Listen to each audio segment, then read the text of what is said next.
So today's topic is about condemnation law in Ohio. You'll notice I've typed in the statutory section here that matches the one in the notice that you were given. Hey, your client has received a notice under section 163.041. What does that mean? I don't know. Read the statute. You can, of course, type in OHST and then the section to pull up the statute that way. Is that the only way that you could pull it up? No. You could also do ORC for the Ohio Revised Code, or you could browse the different sources. See where the hierarchy is across the top. So Ohio statutes is a source. You could browse to Title 1, Chapter 163, and then get that section that way. But regardless, however you do it, read the statute. Yeah. Remember how we looked at super browses 1Ls? Definitely. Remember how we looked for the key site flag? Yeah. Remember how we looked at the graphical statute noting that there was only one version? Cool. But next, we're going to talk about secondary sources to help us interpret this section. You can access them from the citing references drop-down box, secondary sources over here. What's in here? Let me commend a few things to your special attention. Baldwin's Ohio practice only on Westlaw. So let me show you a couple of those things. Of course, there's Ohio jur and a couple of other nifty things. But again, I noticed that that second one over here, form of notice, is probably a good place to start. Is it the only place to start? Is it the only relevant section? Of course not. That's why this full table of contents over here in the entire chapter of appropriation tells you things that might be important to that whole deal. Entry for inspection.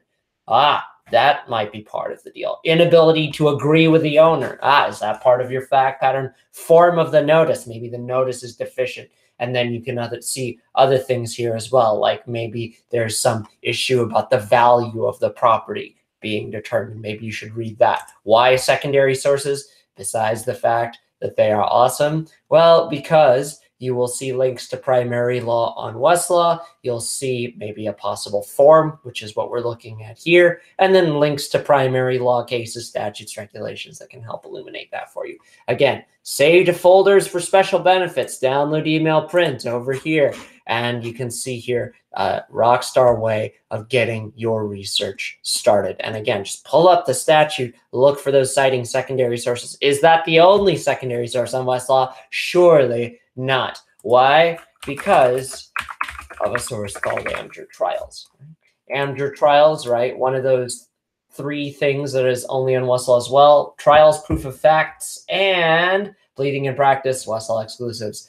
Not just the Amjur Encyclopedia, which you could get elsewhere. So from this list, we're going to look for something like eminent domain, if only I could spell. And from eminent domain, you'll see condemnation of urban property. And like any good secondary source, again, plain language outlines of what you should be thinking about when you are taking on these cases, what types of legal research you need to do, maybe what types of pleading and practice tips you need to know, and then how you go about getting out to trial and maybe settling, winning trial, things like that. Fantastic things that I think might be very exciting to think about as you're taking on one of these cases. Again, saving things to folders for special benefits. Lastly, if academic research is more your cup of tea, you can see that there's also specific secondary sources. A source specifically about eminent domain, which if you'll note from this list across the top here, is just one of many real property secondary sources, over 200 here on Westlaw. And you could run your searches for maybe shopping center eminent domain or shopping center easement or bus station easement across this fairly wide yet still very targeted list. Plenty of other things I'd love to share with you from the law school site. Connect with your account manager, this button here across on the right-hand side, or drop me a line individually. I look a little bit like this when I am not cuddled up in front of a computer to escape the winter weather. I will talk with you all again soon. Thanks for watching.